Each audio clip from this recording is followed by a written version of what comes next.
All right, this video covers course load. Sorry, I'm getting tongue-tied. This video will cover course load, what the work actually looks like, how to plan your time, and how deadlines work in this class. I'm going to be very clear here because a lot of students struggle in online courses or in mixed courses for one reason. They underestimate the workload and overestimate how fast they can catch up later.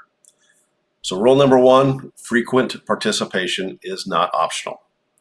Frequent participation is required.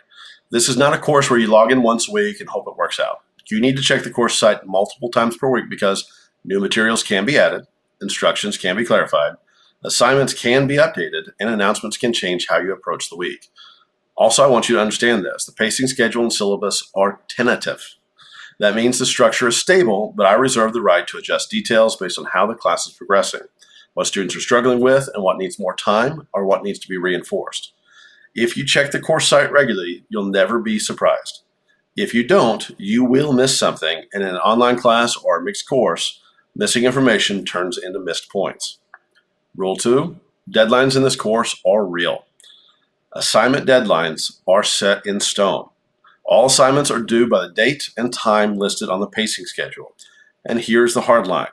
The course closes on the final Friday of finals week at 5 p.m. No assignments are accepted after it hits 5 p.m. Anything not submitted by the deadline is a 0.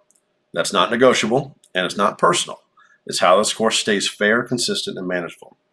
So the rule is simple: submit on time. Even if it's not perfect, on-time work beats a 0. Now, the workload number you need to understand is 96 hours. Let's talk about that time, or what that means, what important in time really is, what 96 hours is. This is a 3-credit course, 3-credit-hour course, and the standard expectation for a 3-credit-hour course is 96 hours of study and active work to earn an average grade. So let me translate that. This course requires time, not just reading, not just watching videos, active work, doing the assignments, building the analytics, working through the steps, fixing mistakes, and submitting the final product. And that 96-hour expectation applies no matter the course length. So here's what it looks like depending on the terms. If you're in a 16-week course, that comes out to about 6 hours per week. If you're in an 8-week course, that's about 12 hours per week. And if you're in a 4-week fast pace, that is 24 hours per week that you will be doing active learning and active work. So if you're in an 8-week version of this course, you need to understand the reality. That's basically the workload of a part-time job. If you plan for 3 hours per week in an 8-week course, you're going to feel like you're drowning by week 2. And what does average grade? What does average grade mean for average work? Now, let's talk about what average grade actually means, because a lot of people misunderstand this, especially with grade inflation and how things have worked in secondary education for the last 20 years. An average grade in most grading distributions is a C. An average grade comes from meeting the basic requirements, following the directions, showing a basic understanding, and performing at the minimum satisfaction level on quizzes and exams or projects. Now, if you want an above average grade, you should plan for more time, typically, because above average performance usually means cleaner work, stronger explanations, fewer errors, better visuals, better interpretation, and going beyond the bare minimum. So yes, some students will finish work faster because they have experience or stronger computer skills or strong math background.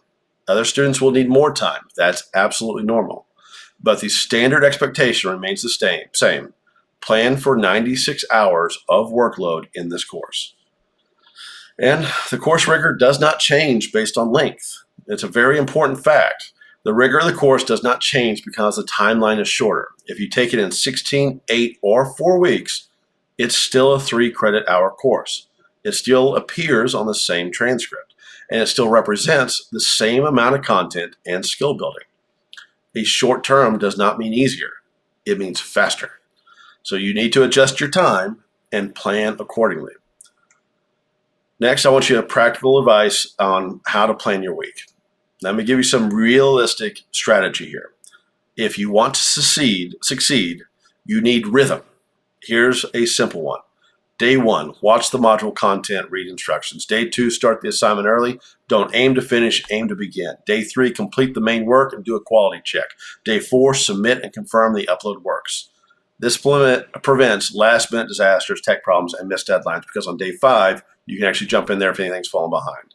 And if something goes wrong, you still have some time to recover. So it's all about frequency, and it's all about planning, and it's all about rhythm. And so your final reminder here is check the course site several times a week.